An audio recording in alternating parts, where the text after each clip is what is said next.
Rome শহরের হৃদয়ে দাঁড়িয়ে আছে এক বিশাল ইতিহাস, যেখানে একসময় হাজার হাজার মানুষের উল্লাস, চিৎকার আর মৃত্যুর লড়াই একসাথে মিশে যেত।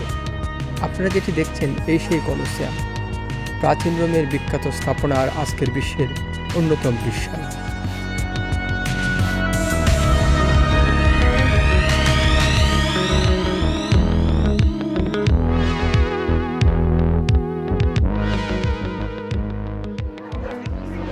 আমরা এসেছি এখন কলোসিয়াম দেখতে।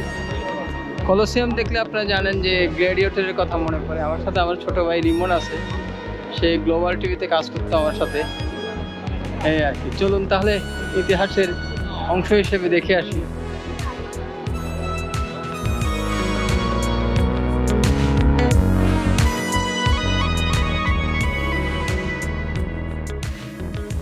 আজ আমি আপনাদেরকে নিয়ে চলেছি সেই কলোসিয়ামে, যেখানে ইতিহাস শুধু লেখা হয়নি, রক্ত দিয়ে আঁকা হয়েছে।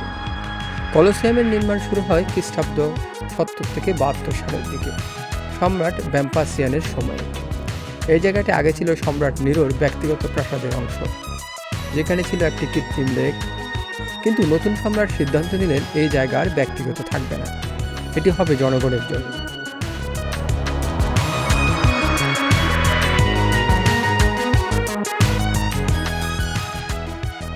আর সেখানেই তৈরি হলো এই বিশাল অ্যাম্ফিথিয়েটার, যা প্রায় 50,000 দর্শক ধারণ করতে পারত।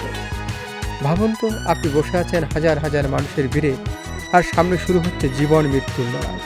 এই কলোসিয়ামে অনুষ্ঠিত হতো গ্ল্যাডিয়েটরদের যুদ্ধ, বন্যপ্রাণীর সাথে লড়াই, এমনকি নকল যুদ্ধ।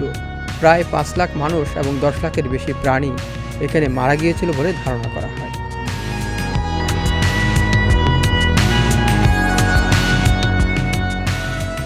এই খেলাগুলো ছিল সম্পূর্ণ ফ্রি, কিন্তু বসার জায়গা নির্ভর করত সামাজিক অবস্থানের উপর। উচ্চবিত্তরা সামনে আর সাধারণ মানুষ অনেক উপরে। এই জন্য প্রাচীন রোমের সমাজ ব্যবস্থার এক জীবন্ত চিত্র।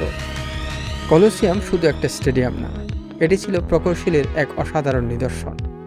পুরো কাঠামোটি পাথর আর কংক্রিট দিয়ে তৈরি, আর এর ভেতরে ছিল জটিল করিডোর আর আর্চের ব্যবস্থা।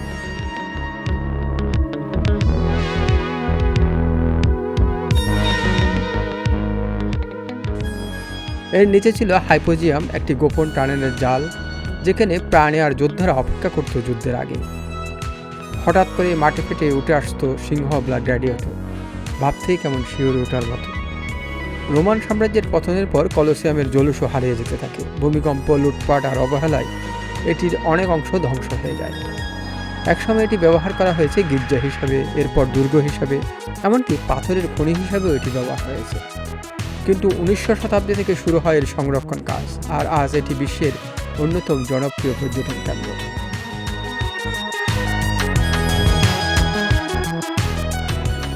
হাজার হাজার বছরের ঐতিহ্যবাহী এই জিনিসগুলো আসলে ওরা এখনো টিকিয়ে রেখেছে।